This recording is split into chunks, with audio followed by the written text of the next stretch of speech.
Welcome to Get Rich Education. I'm your host, Keith Weinhold. We're talking about how the income property industry has changed over the last decade plus and how you must adjust if you want to be profitable. How do you actually perform due diligence on out-of-state investment properties and use that income to help build the lifestyle that you really want to design for yourself? But first, study after study has shown that if your income rises above $75,000 to $95,000, then it doesn't increase your happiness level one bit. Well then, what's the point of building wealth? Today on Get Rich Education. Fortunately for you, Congress has made it possible to get up to $200,000 out of your current 401k or TSP to invest in real estate or your own business, and that's even if you're still working. The thing is, you can get all this money tax-free. The EQRP is your secret weapon. With the CARES Act expiring soon, the EQRP company helps you unleash your retirement funds now. Learn more and text message QRP in all capital letters to 72,000. You're listening to the show that has created more financial freedom than nearly any show in the world. This is Get Rich Education.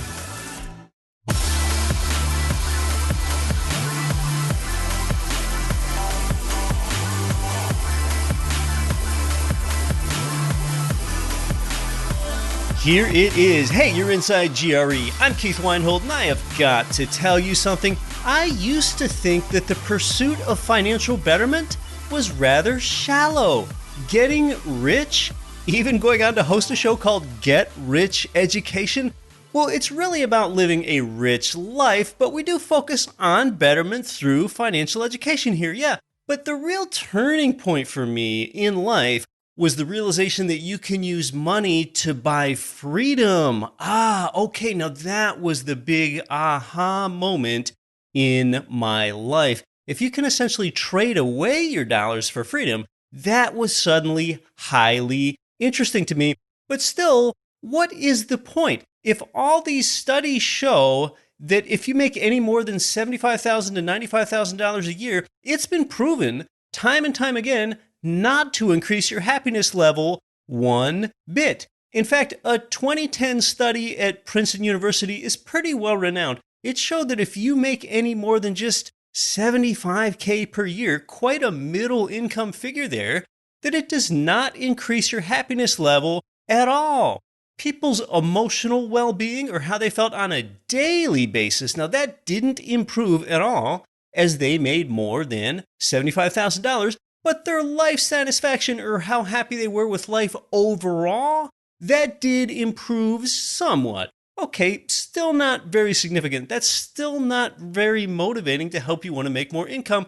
But more recently, a 2018 study from Purdue University, they used much wider data from the Gallup World Poll, and it found that these anticipated findings here, it showed that the ideal income point for individuals is $95K for life satisfaction and $60 to $75K for emotional well-being.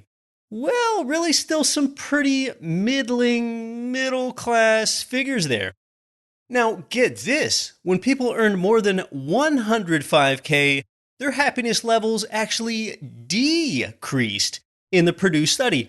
This can be pretty challenging to comprehend for a lot of people. That's because most people, they operate under the assumption that money is going to solve all of their problems.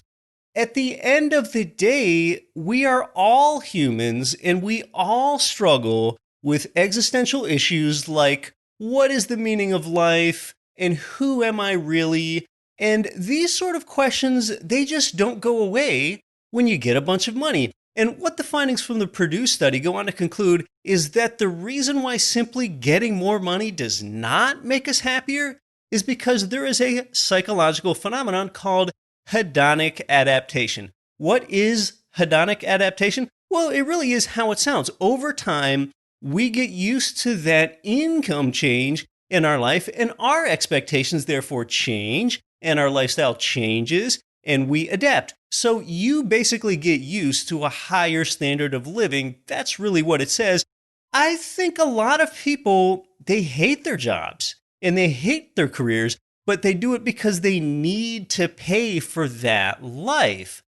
Really, one key takeaway from the aggregation of the survey is that you should use money, therefore, to instead go and buy yourself time.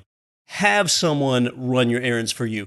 Have your home cleaned. Things like that. They've found that that's what can increase happiness somewhat. And I'll put that link to the interesting studies in the show notes for you. But you know what? Now that I'm done talking about those studies, I don't think those studies about income levels and happiness, I don't think that they apply to you. Yeah, I think they all miss the mark when it comes to you and I, because you and I don't focus so much on building up earned income to surround ourselves with more material things. There's nothing purely wrong with material things, I don't think, but instead what we do is we build residual income streams so that we can perhaps make ourselves job optional. That's the difference. See, if you used to make $80K at your day job, but now you make $280K at a different position at your day job, and that's your only source of income, then you may very well be less happy with that 3x or 4x pay increase, because now you've got, say, a managerial job at that $280K, and you have the stress of dealing with a lot of people now and managing them or whatever it is. See, that's the type of income disparity that studies like this focus on. But we don't talk about career advancement in your day job here. Instead, over time, if you replace your day job income completely with residual income from real estate, now you've got real-time freedom. That's the point. That's the difference. That's why you're in the noble pursuit of financial betterment, and that's why these everyday happiness studies, they don't so much apply to you. And on top of that, a lot of people would agree that a life well lived is not just about happiness.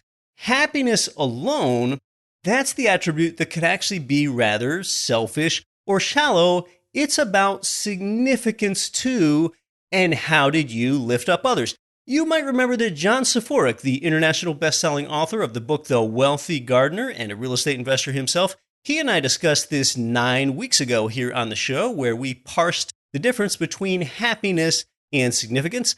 That episode 9 weeks ago is called This Is Your Last Life Ever. You probably remember that one, and it really helped transcend these one-size-fits-all sorts of happiness studies. So that's the point. And that's why the pursuit of financial betterment is neither shallow nor selfish. It transcends happiness. It's about things like freedom and significance. Well, to get more contemporaneous on you here, yes, you might very well be done with COVID, done hearing about COVID, but COVID is not done with us. Whether you're working from the New York Stock Exchange or you're working from a log cabin, COVID is not done with you. Within the pandemic, existing home sales are still surging. Buying demand is sky high among people that want to take advantage of record low mortgage rates, but the inventory just is not there. So those continue to be the overarching themes. My guest and I are going to touch on that today, as well as talk about how exactly you perform due diligence, how you do research into a property before you buy it. It's about investing in multiple markets to build the lifestyle design that you want. In fact, you are best served as an investor when you are disloyal to markets. Be loyal to your mission. Be loyal to your freedom, your family, and abandon markets when they become overpriced. That's where you want to be disloyal. Here we go.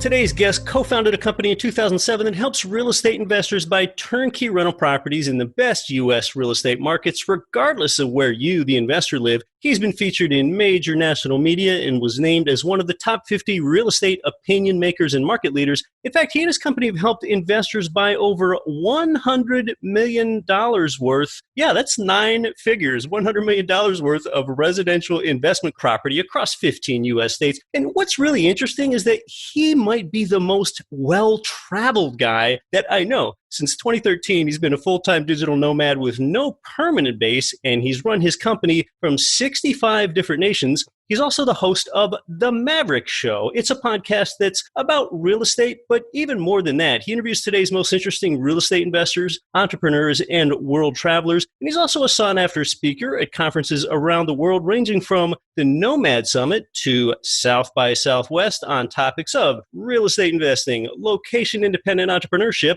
and long-term world travel. Welcome to Get Rich Education, Matt Bowles. Keith, so good to be back, my friend. Matt, you're not a newcomer to the industry at all. In fact, you've been working with turnkey providers since 2007. That's a really good chunk of history there. That's 13 years. What are some of the changes that you've seen in the rental property space over that span? It's really interesting because back in 2007, that was before the Great Recession. And so back then, for example, it was very advantageous to buy new construction rental properties. That was really the most advantageous asset class back then. And then when the Great Recession happened and a lot of these real estate markets plummeted, the housing prices went way, way down. What happened was this opportunity where you could buy properties, in many cases in a market like Phoenix, Arizona, that had literally just been built, 3-4 years ago. So you're almost buying new construction, right, but they were so cheap, you were buying them below the builder replacement cost. And then, of course, they could be renovated and you could buy a fully renovated near new property for below what it would even cost a builder to build it at cost. And that is really what started the whole sort of cottage industry that we now call turnkey. But if you continue from there, what happened was, back in, say, 10 years ago, 2010, a lot of our clients, we were helping them buy in markets like Phoenix because there were such investor advantaged dynamics there at the time. But what happened was that the home prices went up, and they went up significantly more than the rents went up. So the home price appreciation skyrocketed, way outpacing the rent increase. And what happened there, for example, was a process called yield compression. If the home prices are going way up and the rents are not, if you continue to buy property in that market, you're buying for much higher prices, but you're not getting more rent or not significantly more rent. So your cap rate is just being squeezed and the cap rates are going down. And eventually that process played out in a market like Phoenix, where today it does not make sense. It's not what we would consider an investor advantaged market because those price to rent ratios are no longer advantageous for real estate investors. And so then what you do is you can move to other real estate markets and continue to buy in the markets that are investor advantaged.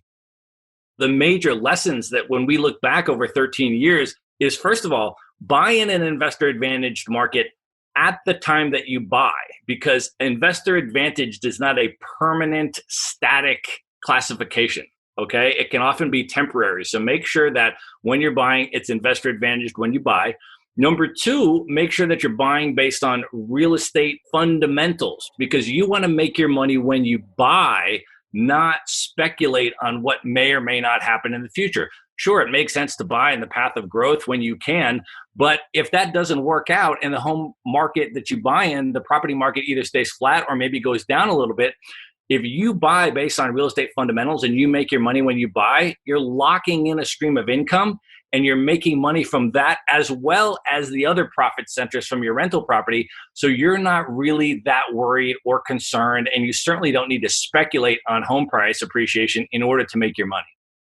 So many good points there. Today, fewer markets make sense than they did back in, say, 2009, when prices had plummeted because, like you said, purchase prices have run up faster than rent amounts could keep up proportionally. Back in 2007, when you started, Phoenix is one of those markets that still made sense. That went away as prices ran up faster than rent amounts could keep up. Later, Dallas went away, and that got away, and that generally became unprofitable for single-family homes with 20 to 25% down payments. And then Atlanta got less profitable than it had. And of course, we still have plenty of markets, fortunately, in the Midwest and South that do make sense. yeah, you're right. It's not static. Market conditions do change. A market might get hot. That might be good if you already own there, but that's not good for new purchases if rental prices don't escalate proportionally to those purchase prices. And then I think of a couple markets out there, maybe in Indianapolis and in Memphis, that just seem to be all-time cash flowing markets that just seem to have that good cap rate in nearly any market. And yeah, we saw a lot of the new construction property go away shortly after the Great Recession of 2007 to 2010 or so. You could still buy an existing property back then for well below replacement cost. That no longer happens. And now really we're at a point where more turnkey providers are starting to build more new construction inventory. And I would say the last 5 years, and part of the reason for more new construction inventory being brought into the turnkey market is just the fact that we have this overall supply-demand imbalance. Demand greatly exceeds supply. How do you bring on new supply? You simply build new homes. Absolutely, Keith. So the word turnkey, that's such a compelling buzzword. That's something that you and I have talked about before. What exactly do you mean by turnkey when you say it? I just wonder if we think about it the same way. And how does that turnkey process help real estate investors mitigate the risk? 100%. It's really, really important. This is a buzzword that is thrown around a lot, and anyone that's using it, you really need to ask them, what do you mean by that exactly? Because people have taken that and incorporated it into their marketing, and they mean very different things by it. So all of the properties that are available through Maverick Investor Group are what we call turnkey, which means that they are a performing, cash flowing rental property. They have already been fully renovated. They already have a qualified tenant in place paying rent, and there is already a local property manager managing the property, collecting the rent, handling the maintenance. And the reason why buying a performing property is so significant in terms of risk reduction is because you, the investor, leapfrog over all of the upfront risk of getting the property into that condition. So somebody is going to buy that property in a distressed condition, right? Oftentimes you might not even be able to get inside the property before you acquire it, okay? Right. When you're doing your renovations, those renovations might become more expensive than they were originally projected. So you're out of pocket more money. Somebody else has already eaten that overage. Then they might take longer than you expected. Oftentimes happens with contractors. Somebody else has eaten those additional holding costs. Then it might take more time than you expect to lease it to a tenant. Someone else has already eaten that initial upfront vacancy rate and absorbed that.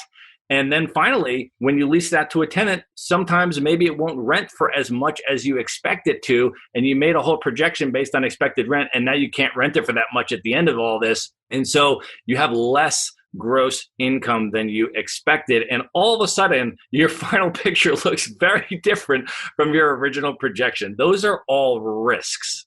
So when you're buying turnkey, someone else has already taken and absorbed all of those risks. And so you, the investor, can just walk in and evaluate the deal, verify everything, do your due diligence on the property.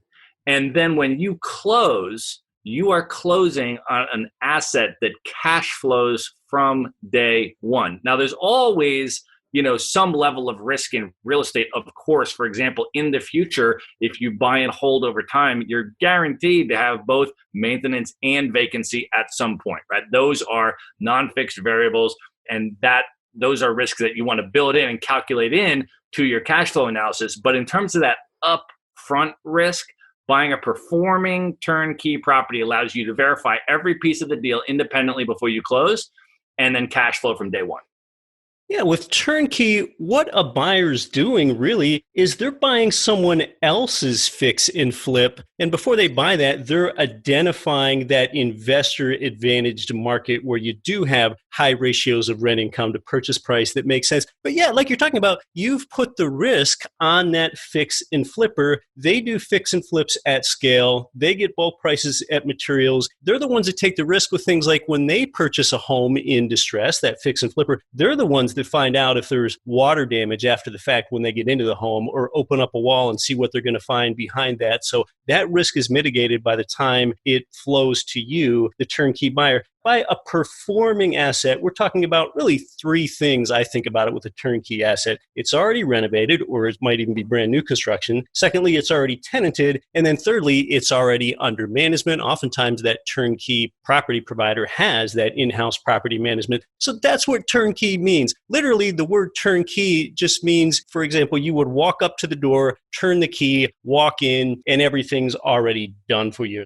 And, properties are in such short supply. We talked about the demand exceeding the supply, that oftentimes when a buyer gets a turnkey property under contract, some of the rehab is still taking place, and they need to finish that rehab and meet you at the closing table by the time that you get all your financing in place. And it's really trying to get those two things to converge at the same time. They're usually not synchronized exactly. There is a few days difference between that buyer qualifying and getting ready for the financing and that rehab taking place. But that's what we're talking about with a turnkey property, already renovated, already tenanted, and already under management.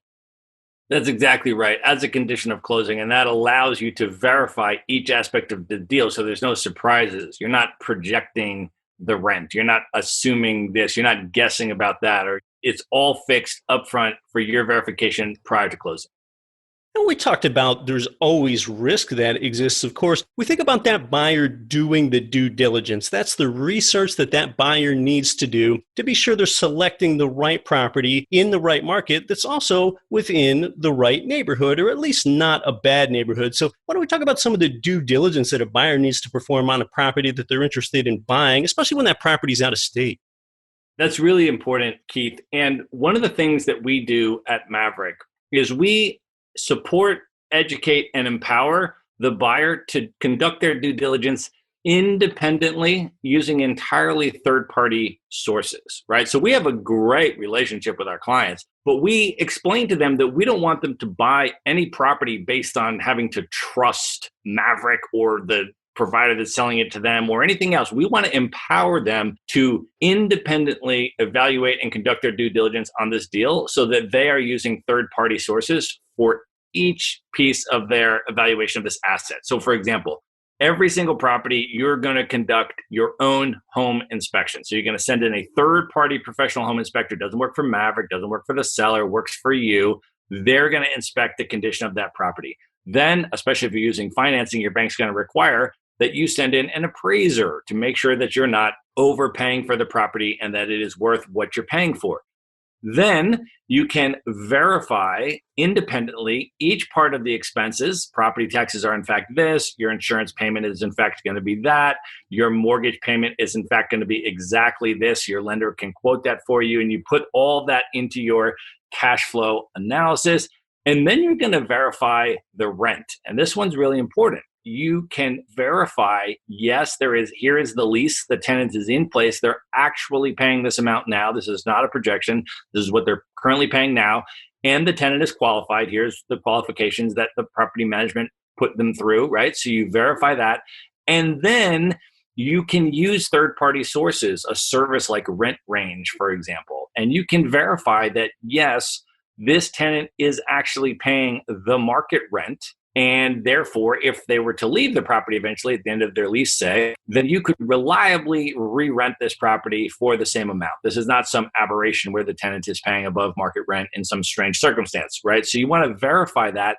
And then you can also interview the property management company as well as oftentimes an additional property management company. Interview a second one and just say, hey, I'm looking to buy this property. Here's what the address is. How much do you think you could rent this property for? And how long would it take you to put a tenant in this if the property was vacant and rent ready right now? And just ask a second property manager that has no stake in the property at all. Ask them that question and just get those independent sources. So we teach our clients, Keith, how to do all this independently. We don't just say, trust us, it's a good deal. We say, no, let's show you how to do your own due diligence independently so you can conduct that regimen every single time. And it's really important, Keith. The other thing I want to add is that we've got a lot of clients that buy from us again and again and again and again, and they buy oftentimes multiple properties in the same market. And we tell them, listen, just because your first 3 deals were great and you have a great relationship with this provider and you like the market and you know the process and everything's smooth, don't skimp on any of this due diligence on your 4th property. Do this every time. It's not about trusting or not trusting or anything else. You just want to get that ironclad due diligence regimen and do it every single time.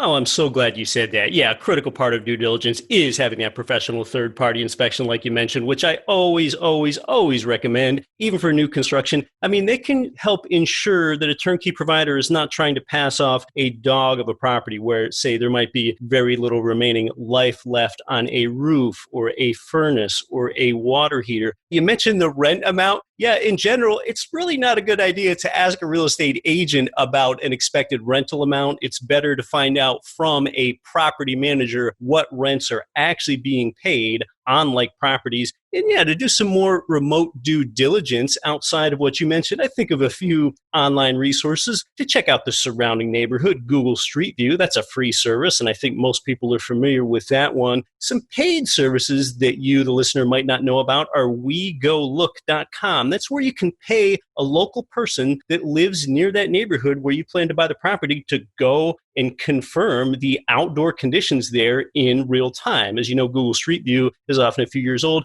NeighborhoodScout.com, that's a paid service where you can learn about crime data and school district ratings, just some more tools in your arsenal to help do some of that due diligence, especially remotely. Matt and I are going to come back. What are some factors about COVID-19 and how do you need to adjust your portfolio and your mindset with regard to that? You're listening to Get Rich Education. Our guest is Matt Bowles. More when we come back. I'm your host, Keith Weinhold.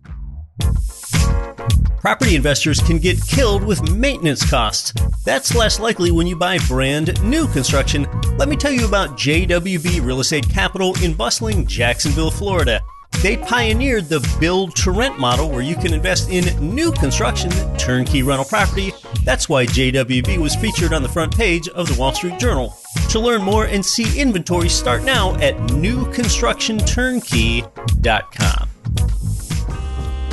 The people that our listeners can't stop talking about are Ridge Lending Group and MLS 42056. They provided you with more loans than anyone. It's where I got my last few loans, and they finance single-family income property up to fourplexes. They're the number one lender for both beginners and veterans. Start your pre-qualification, chat with President Chaley Ridge personally, and you'll end up with your custom plan for expanding your cash flowing portfolio. Start at ridgelendinggroup.com. This is Peak Prosperity's Chris Martinson. Listen to Get Rich Education with Keith Weinhold and don't quit your daydream.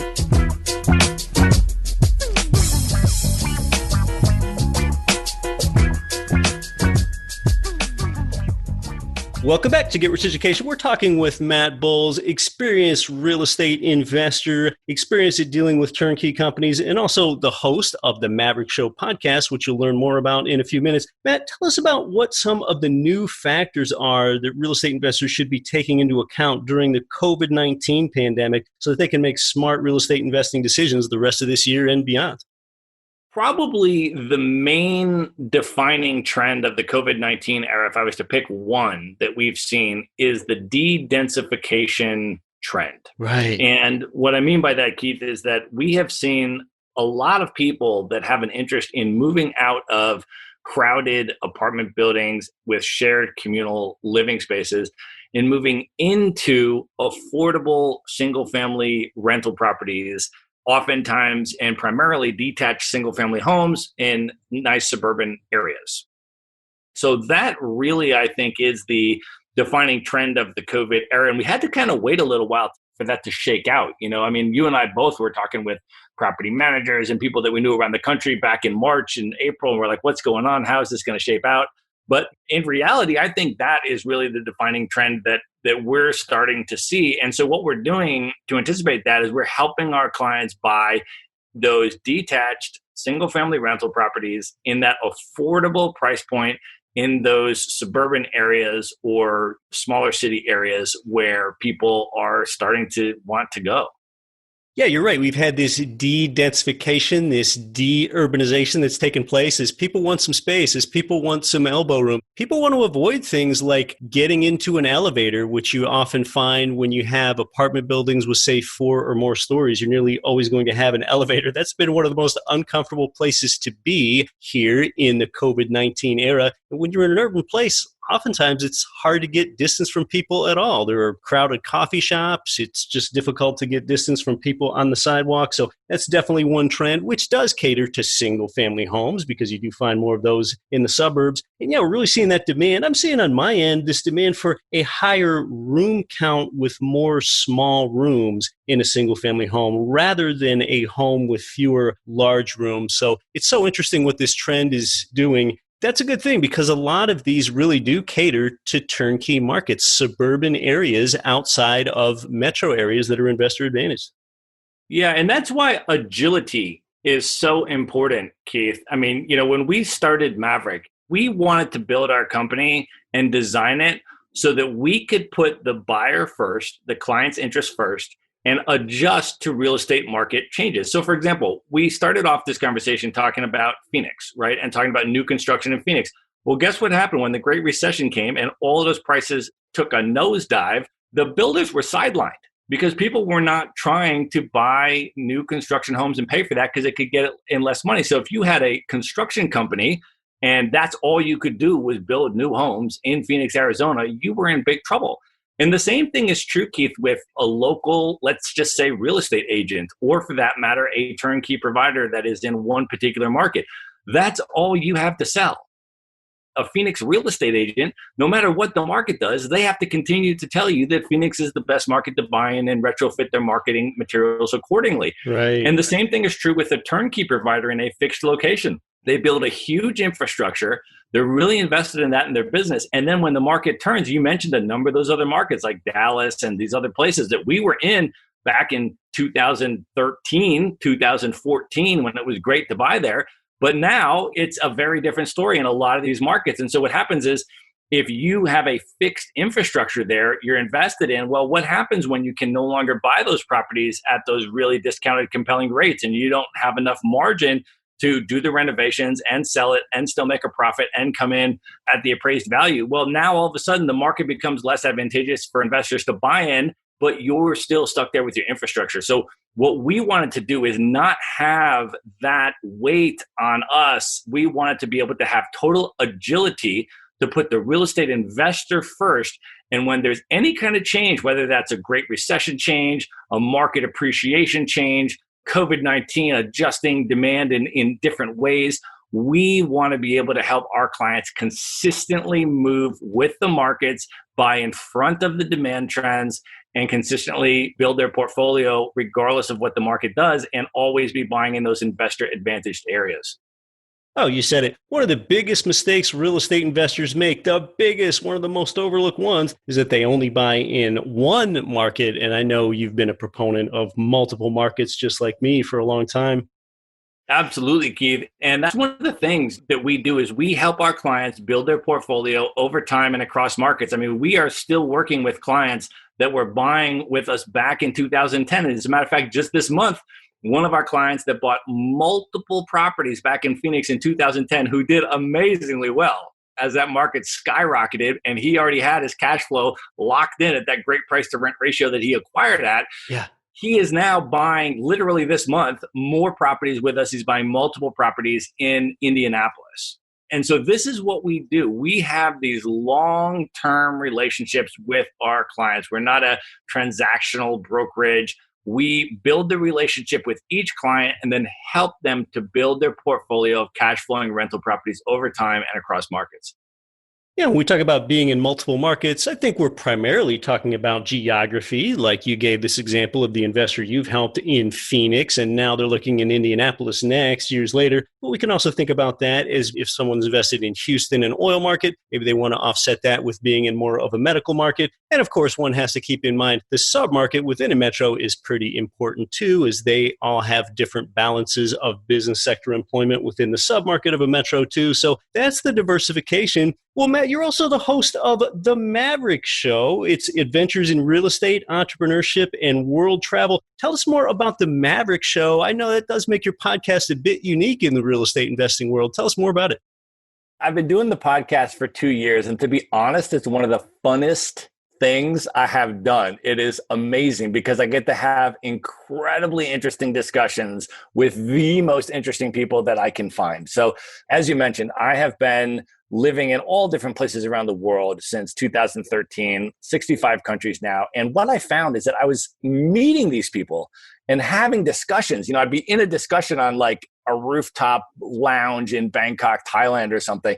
And I would be like, wow, this discussion is really incredible. I wish I could record this and share this with other people. Because when you start traveling like that and going to these epic places, you start to meet two kinds of people. People that are traveling and designing these epic lifestyles, and they're financing it either through rental properties or through location-independent entrepreneurship, right? They've built a business that facilitates their ability to run it from anywhere and travel the world. And a lot of them do both, like you, Keith. So you've been a guest on the Maverick Show twice. That's right. You were episode number 2, which was one of the foundational pillar episodes. And then you were recently back on the show on episode number 83.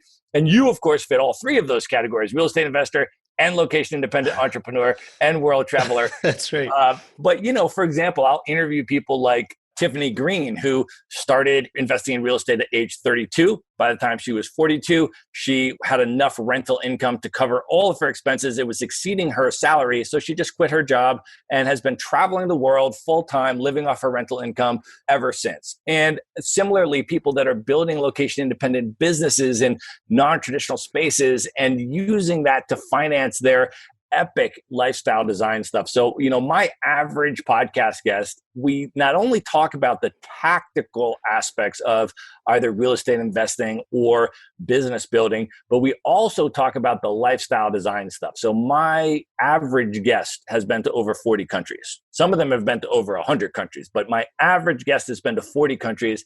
And so these are people that are not only successful and talented real estate investors or entrepreneurs, business owners, they're also people that are using that to really crush the lifestyle design and really do incredibly interesting things and have incredibly interesting adventures. And so we talk about that as well.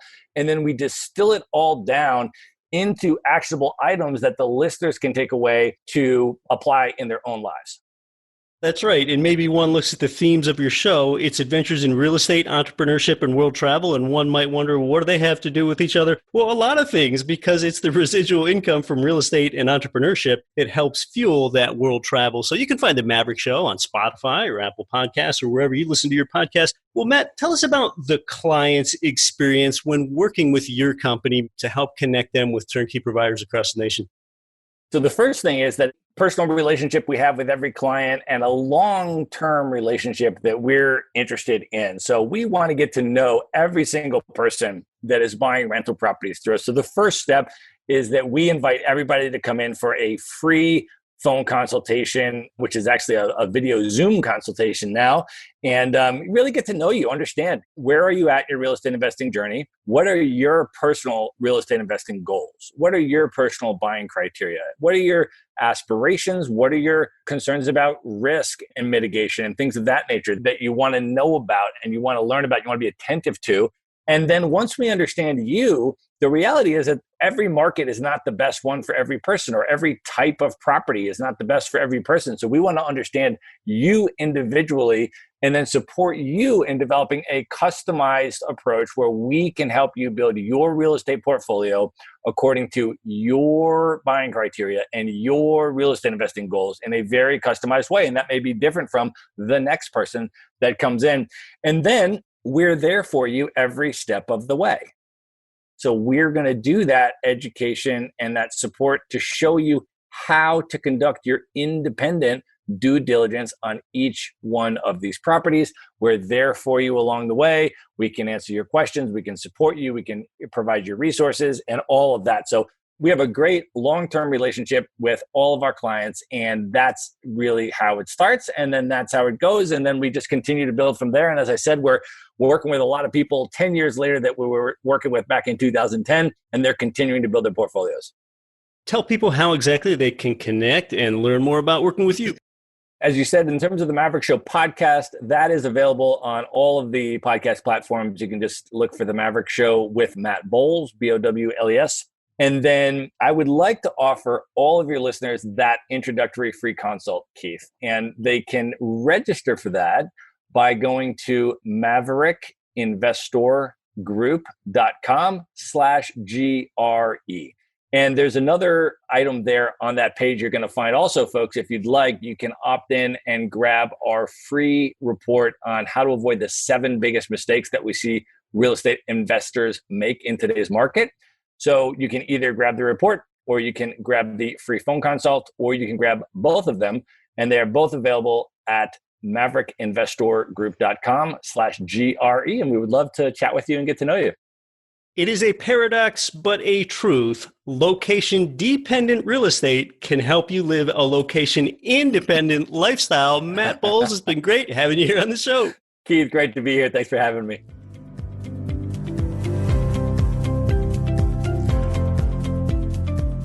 Yeah, great insight from Matt. If it sounds interesting to you, that might be another podcast to add to your rotation. The Maverick Show. It's about entrepreneurship and real estate investing, lifestyle design, and world travel.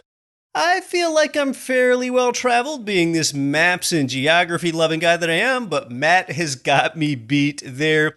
When it comes to some of those due diligence resources that I mentioned, WeGoLook.com is just such an interesting one. It's such a shining example of the sharing economy at work, and it's not a new resource by any means. It's been out there for quite a few years. In fact, they've now got more than 45,000 lookers in their network. Now, hopefully you would never get such a bad feeling about a property that you feel like you would have to use them. But contracting with someone on the ground in another city, that might help tell you if there's noise in an area, for example. You cannot get that information online. Or maybe you want a real-time look on construction progress for a property.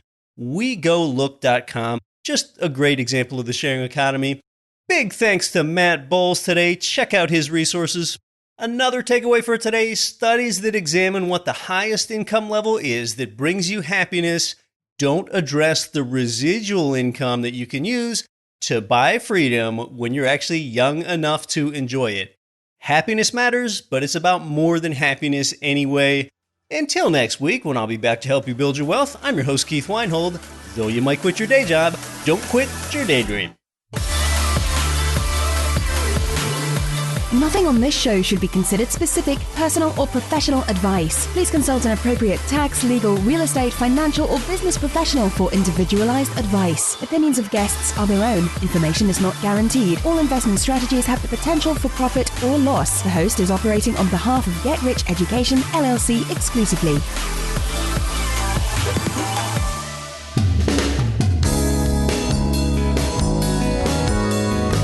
The preceding program was brought to you by your home for wealth building, GetRichEducation.com.